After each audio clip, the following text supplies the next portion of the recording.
Hey guys, welcome back to the channel. I am Warren C. And primarily on the channel, I've been doing a lot of content focused around photography, street photography in particular, and then of course my occasional non-street photography related topics. Well, one of the things last year I wanted to do was start a series of maybe a project or something I was working on and do videos on that. But one specific series I wanted to start was one just basically calling out things in the photography world. Little aha things that I happened to notice that I just kind of felt, yeah, this might be good enough for me to bring this to the community. Have you guys check it out, check out what I'm saying, and then give your feedback on it. And that is the goal of this particular one. And the series is going to basically be called Just Saying. And I just want to basically talk about those things that just like, wow, really? You know, I've never noticed that. I wonder if anybody noticed that, or I wonder what people think about something I've seen or something I saw in the photography community that was kind of like a wow. And again, get your feedback. So we're going to roll the first video that I want to kind of start this off with, and you guys let me know what you think in the comments. All right, let's get going.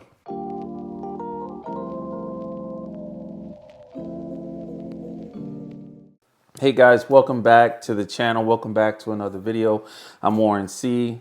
Primarily talk about street photography on my channel, and with my podcast that I also have on the channel, one of the things I've been recently talking about is high-end fixed lens EDC type point and shoot cameras. And you know, we have the Fuji folks have the X100 series, and here's the X100 here, which you guys know I've had since it came out, and I thoroughly enjoy using this camera.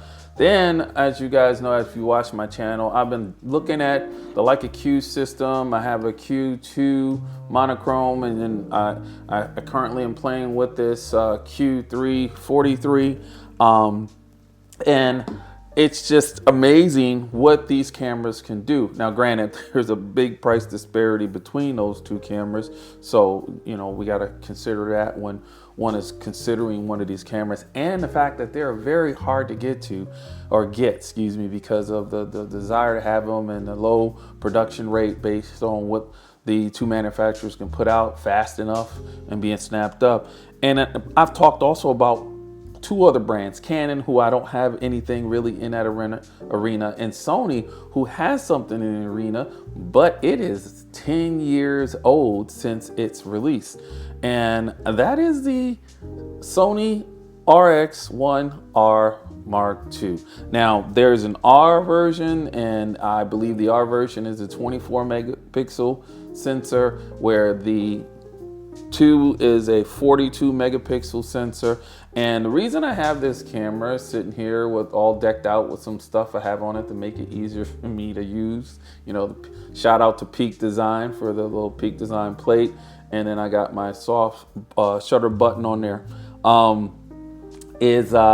you know, I gotta look at why I feel Leica Q series is a modern day version of Sony's RX1R series.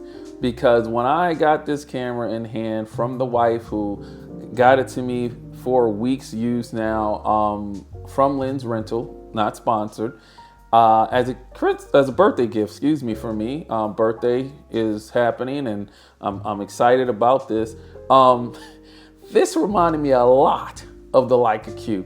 This camera, 10 years old, has a lot of features in it, and that's reminiscent of the Q series, especially the Q3 and some of the Q2. And it had me thinking, with the success of the Q series, why hasn't Sony really looked at coming out with a modern day version of this camera, a version 3 of this camera, if you will, or Mark III, and put themselves between Fuji and Leica in prices? Because even right now, this camera, you can go to B&H in the US and you can order this camera new in the box for whatever stock they still have left at $3,300 roughly. I think it's $3,298 or something like that.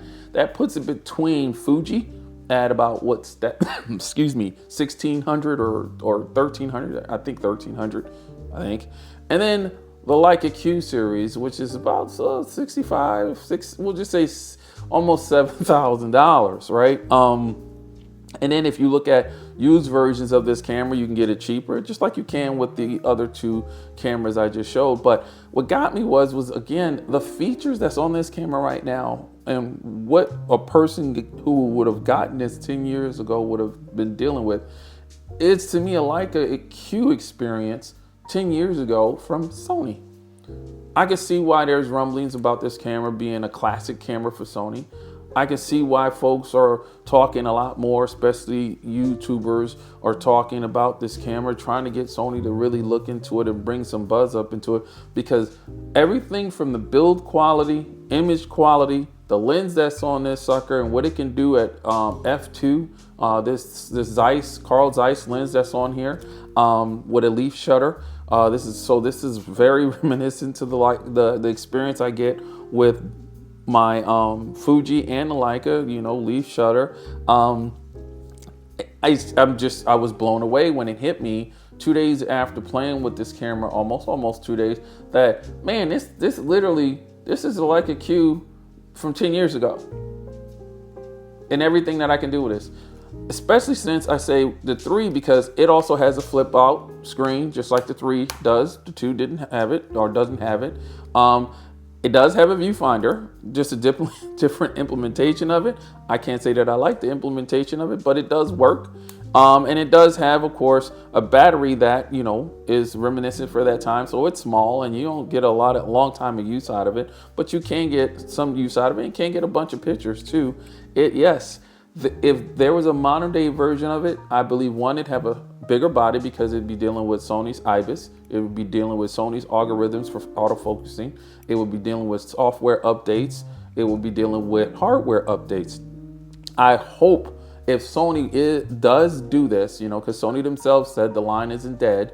If Sony was to come out with a Mark III of this, I'd hope that they do exactly what they did with this camera and have the metal components on it along with the high grade plastic components. The metal components on this camera, I think, is why this camera to me still looks as fantastic as it does with the wear that it has on it from, people renting it from Lens Rental. And it looks fantastic. It doesn't look like the normal Sony. It looks like a classic camera to me. I look at this and I see my Fuji and I see the Q. Again, guys, I had to make this video without really going into how I've gotten along with this so far in a few days, because I think to me, I think folks really are sleeping on this camera. Because they think it's 10 years old, maybe because it's still a costly camera even used, but I can honestly say this is a Leica Q at a lot cheaper price. So cheaper when it's new, if you decide to go to B&H, and definitely cheaper used than getting the same quality of shooting experience, in my opinion, as you get with the Leica Q system when you want a fixed lens, point and shoot, high megapixel sensor. So that's it. That's my ramble. I don't know if you guys agree. Let me know if you agree in the comments. Let me know what you think if they were to come out with a version 3, what you would like to see. I know I would definitely like to see a bigger battery. I definitely would like to see a better implementation of the viewfinder. I love Leica's implementation of the viewfinder, and I absolutely love Fuji's implementation of the viewfinder because it is a hybrid viewfinder, and it does make for a wonderful experience for me to be able to go from an OVF to an EVF if I like. And I actually am going to see how I get on with this, and then be able to give you guys my opinion on all 3 of these cameras, and how I feel they are in my use and what I think people should think about if they're looking at any of them, and how I would recommend a person might want to go about spending their money depending on what type of shooter you are, what type of budget you are, stuff like that. So look for that video to come. But yeah, the Sony RX1R to me is like a Q series experience because I believe it to be the predecessor to the Leica Q. Again, my ramble. You guys let me know what you think. Later.